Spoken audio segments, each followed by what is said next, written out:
And now we're switching technologies to face-to-face, and I'll turn over the floor over to Philip. Great, thank you. I use this thing to advance. Okay, great. Thank you so much for having me. Thanks, Julie, for inviting me and for being able to sit in on this conversation so far. I'm going to change gears quite a bit from the previous two, and I realize I'm now the last presentation before lunch, so I'll try to be brief and also, if I can, lively.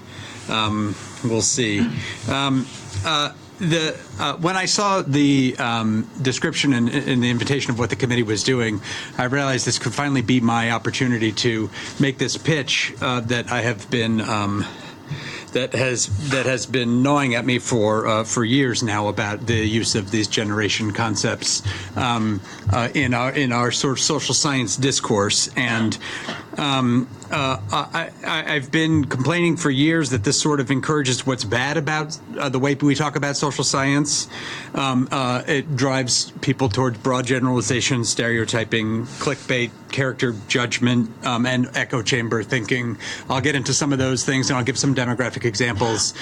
And we can talk about family trends or workplace trends or the various implications of this. I'll give a few examples about family demography and the recession for my examples. So these are the generations as described by the Pew Research Center, which is sort of the leading purveyor of this set of memes. In brief, a couple of reasons why this is a bad idea. They're not generations. They're cohorts. The line between the categories are irregularly shaped, and there's no justification for them. By making the last two generations 15 years each, they did sort of avoid the problem of people having children that are part of their own generation. But on the other hand, there are lots of families that skip generations. There's no baby boomers in my family. My brother was born in late 64, and so our family is deprived. We have, it didn't happen for us. So it's nonsensical in that sense. And then when we give them names and characters, we start imposing sort of qualities onto populations with absolutely no basis, or worse, sort of on the basis of stereotyping, and then it becomes just a snowball of clickbait confirmation bias, where you tell people what they already think about the generation, and if they like what you're saying, they click on it and they go that direction. You say the other thing about that generation, they click on that and they go that generation, and no one's really assessing whether or not these categories are doing us any good, but everybody's getting a lot of clicks. I realize it's difficult for Pew to abandon this, and if I told you that you were going to get millions and millions of clicks on your website by using terms that seem kind of harmless, it would be a pretty brave and admirable thing for them to do, to just stop doing this. So we should encourage them. Here's an example of a time when they should have just stopped. They did this survey in 2015, and they asked people, they gave them a list of generation names, and they asked them to pick out of a lineup what generation they belonged to, and most people couldn't do it. This is so 40% of millennials identified themselves as millennials, given a list of generation names. In fact, it's 40%. They were allowed to choose more than one, and only 40% chose millennial. It says that in the fine print. Respondents could select multiple generation labels. So except for the boomers, there was relatively little uptake on this concept. And rather than this leading to some self-reflection on the part of the generation purveyors of, gosh, maybe these categories aren't really working, or we want, like, imagine if you did this with racial categories or something, and people could identify what it would be a problem for the theory, right? For the way that you use the data, and social science would take that seriously, but they completely, they look at it as kind of an interesting thing. Wow, they don't even recognize what generation they are, as if they actually are this thing. Anyway, so, they give these explanations, and I realize I'm picking up Hewitt, and I love the Pew Research Center, and I admire them. People should give them more money. They do great work. I use their stuff all the time. I use their stuff in preparing this presentation, but they just have this addiction, sort of, that they have to solve. Here's their description for when they switched, when they announced that they were going to back up the end of the millennial generation to 96, and announce the new generation, tentatively titled Generation Z. Generational cut points aren't an exact science, they say. Well, that's true, but not true. They're not a science at all. I mean, there's no question that they're trying to answer with these categories, right? When we do something like, I keep going back to the race example, there's a question you're trying to answer when we talk. The geneticists are talking, the historians are talking, the cultural, we're trying to analyze, like, how are we going to define these categories and what makes sense, and there's no question we're trying to answer here. Their boundaries are not arbitrary, they say. Well, they're completely arbitrary. And then what's interesting is, they go from their generations are considered by their span. There is no agreed upon formula for how long this span should be. Again, we're not really talking about generations. So they set this definition. But they point out, and I do want to get to the demography here. This definition, both millennials and Gen X are shorter than the span of the baby boomers, 19 years. The only generation officially designated by the U.S. Census Bureau. The Census Bureau identifies the baby boom. It's a demographic event. It produced a cohort of people. It's not a generation. And if you read the census work on this, that's what you'll see. Interestingly, when they shortened the millennial generation by ending it at 96, it had been kind of trailing on, and they hadn't figured out how to end it. You know, surveys start around age 18, and so they had. You got these crazy stories in the media, like, wow, there are now more millennials than there are Gen X people. Like, that's a newsworthy event. So there were more years in the millennial generation. Anyway, okay, so this is the Census Bureau, and they have done the work to identify and define this baby boom, and they've used this concept. It was a very well-defined and quite unprecedented demographic event, heralded by a spike in birth rates. That's that 1946 spike up. And then the birth rate stayed up over that level until 1964. And that was the only time in history that we had a prolonged increase to a stable high level of fertility that broke the long-run historical trend. It was a demographic event.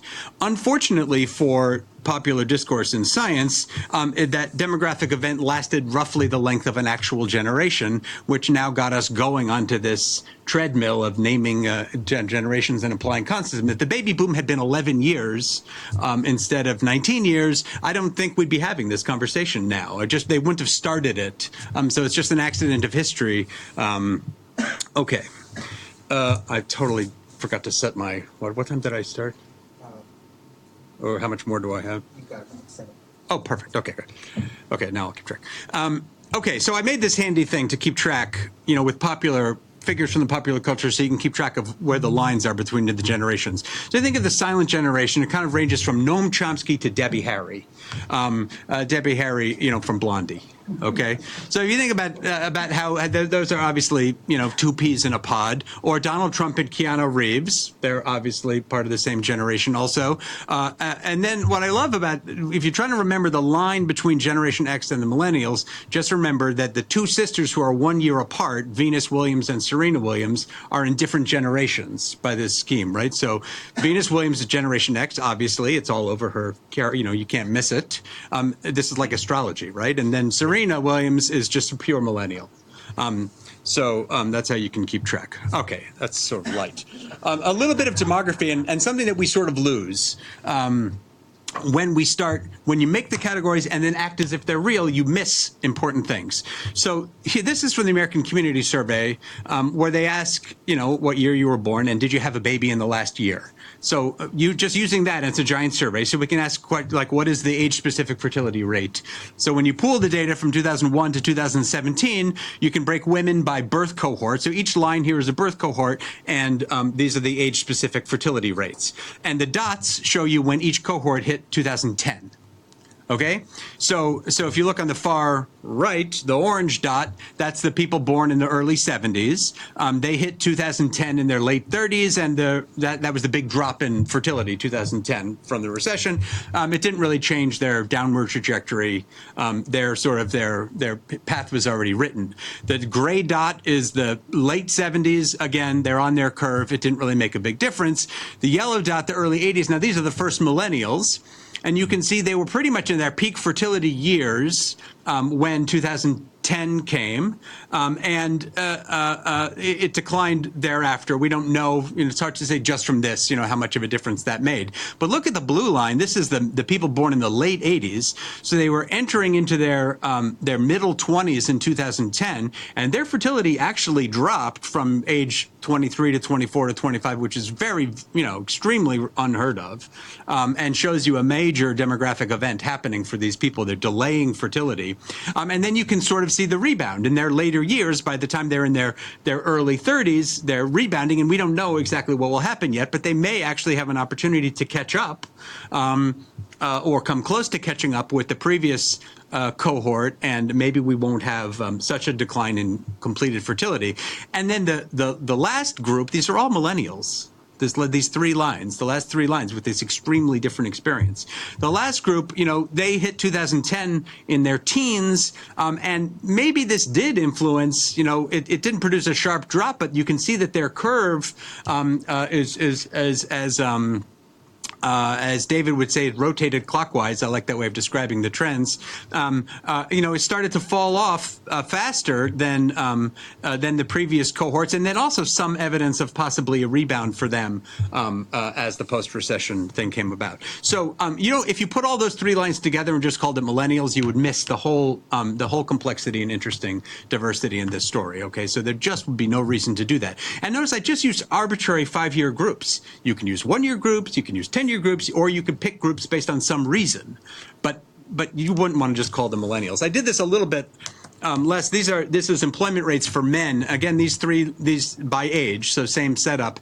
These are just 3 individual years of birth using the current population survey, and the dots again are 2010. So that blue line, the top line is men born in 1982. You can see 47% or so of them were employed at age 18. It rose up until their mid-20s and then declined. That you see the recession hitting them with the declining employment rates in their late 20s. Again, it's a recession. That's what happens. That's unusual. You can see it hit the group 5 years later, the orange line. It hit them earlier in their lives. This is a scarring event for them. Their employment rates did not rise from age 21 to 23. So maybe more people stayed in school, more people unemployed, and so on. And then the earliest, and then the latest group on here, the ones who were born in 1992, 2010 hit them when they were 18. And they're at lower employment rates. We have an increase in higher education and so on that's causing this. It's quite a different experience, a 20-point difference in employment rates at age 18. These are all millennials. Okay, so millennials is not helping us as a category at that point. That's the point I'm getting at. Finally, on the demographic example, marriage.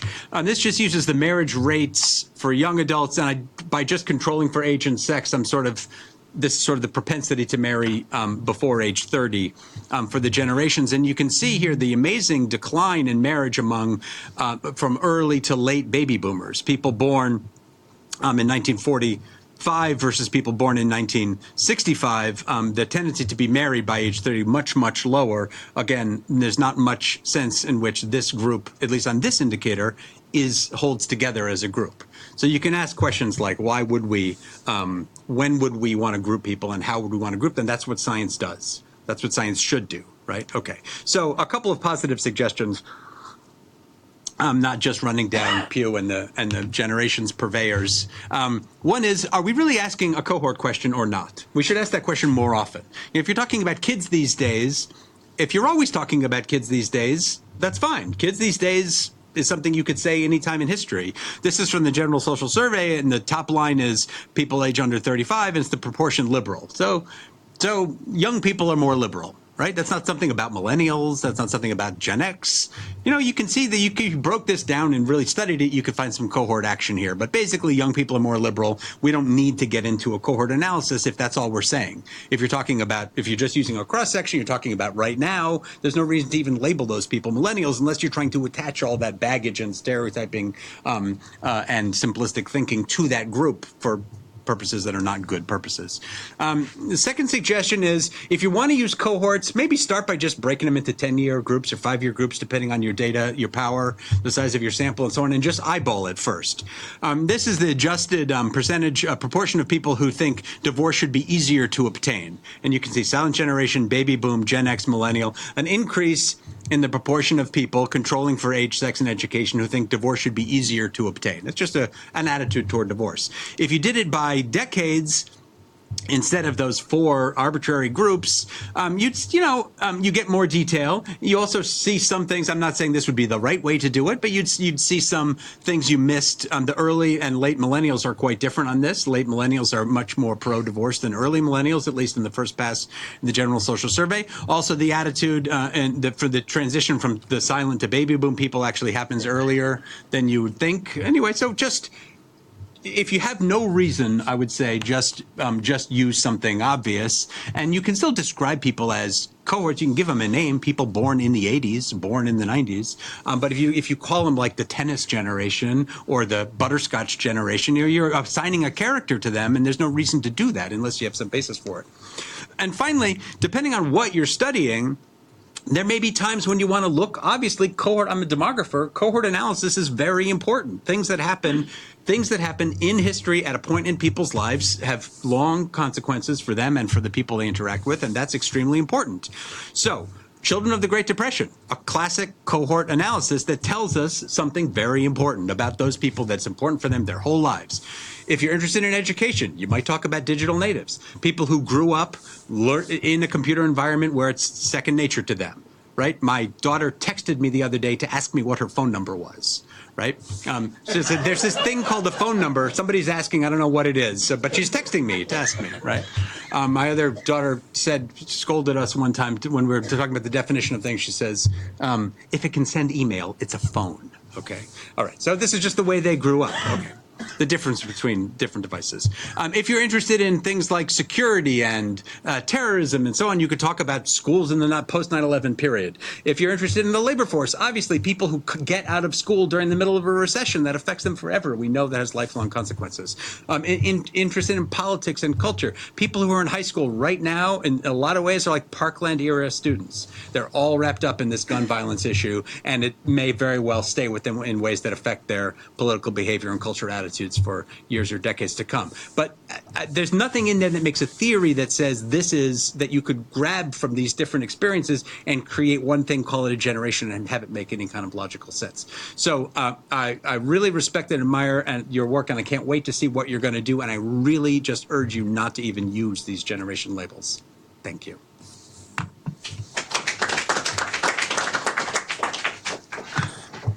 We're a little over time.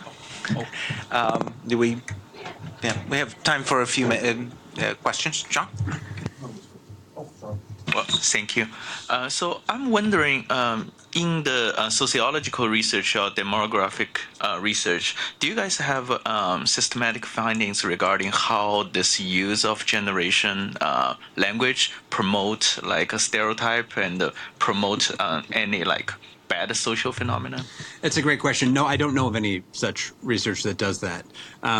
Most researchers in their actual research don't use these as real categories except the baby boom, at least in sociology. In their discussion, when they're trying to like make their findings seem relevant, is when they tend to do that. But I don't actually know of any research on sort of the like you could do experimental psychology research on what comes to mind when you use certain words and labels. That'd be interesting. And maybe somebody has done it, but I'm not aware of it. Good question. So I really want to thank you for this presentation. It's very thought-provoking. When you went positive at the end, I was trying to figure out if Pew hired you, what would you tell them to do other than stop? That's a great question. You don't want to give up cohort analysis. Cohort analysis really matters. What I really would recommend they do is just use decade cohorts, and just routinize it. They have labels already. They're irregular intervals. They already are. They have some cultural valence already.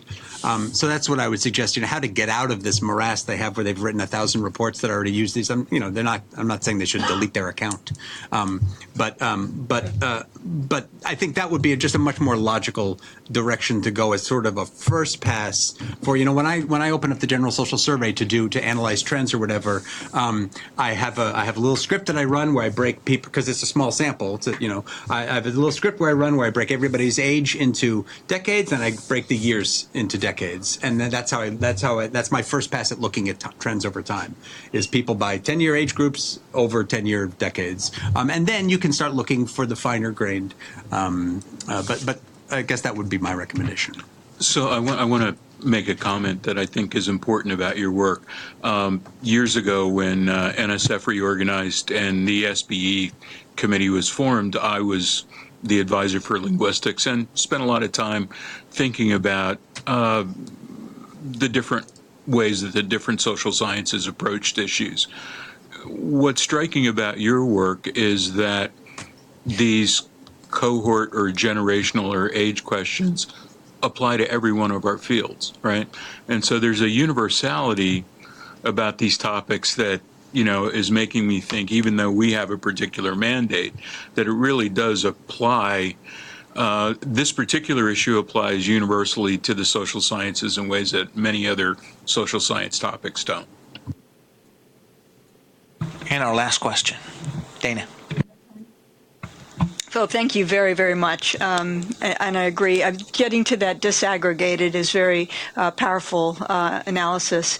Your work on families, and you talk about what's great and what's terrible. And I kind of have that question for this as well. I mean, we heard a lot about what's terrible about the use of generational. And you kind of made a comment when we were looking at the Williams sisters about this is a bit like astrology. And so many people think that astrology actually, when you look at it, has some scientific underpinnings. And so I guess I'd like to push a little bit more towards the what's great, or is there a redeeming value, maybe with some caveats looking at cohort and age, that you would offer to us? That's a great question. My understanding of astrology is it does not have any scientific value. I could be just from my looking at it. Okay. Yeah, I was like, it's expert audience.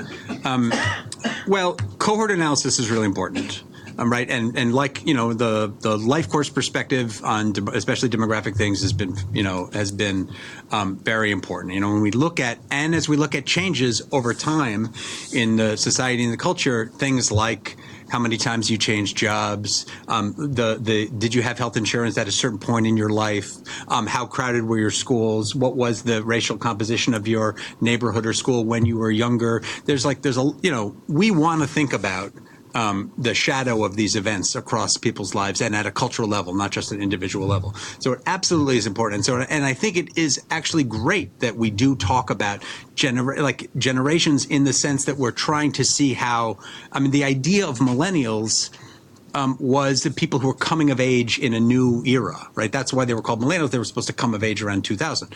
So, that's a powerful way of thinking at it, a good opportunity to apply social science and learn from it. So I don't want to discourage cohort thinking at all.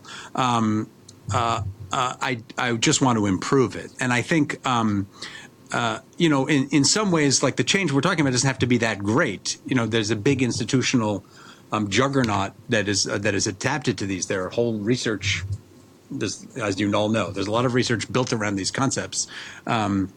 And it's because people are trying to jump on terms and concepts that are familiar. The interesting thing about that peer research is they really don't resonate with that many people. So if you live in a world where everybody thinks that they're millennials and know what millennials are, it actually maybe is an indication that you're not interacting with the people who are, with the majority of people who can't identify themselves as millennials.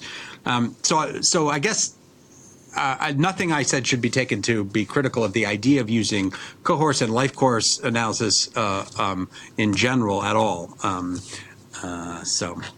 It's a very, this is not my most important work.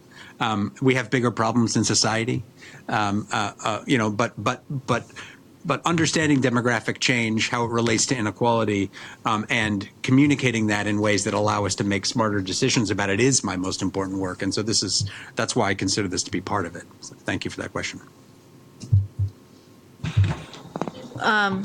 Dr. Capelli and Dr. Otter are still on the phone, so if there's any lingering questions for them before we break for lunch, you can do that. Otherwise, we can.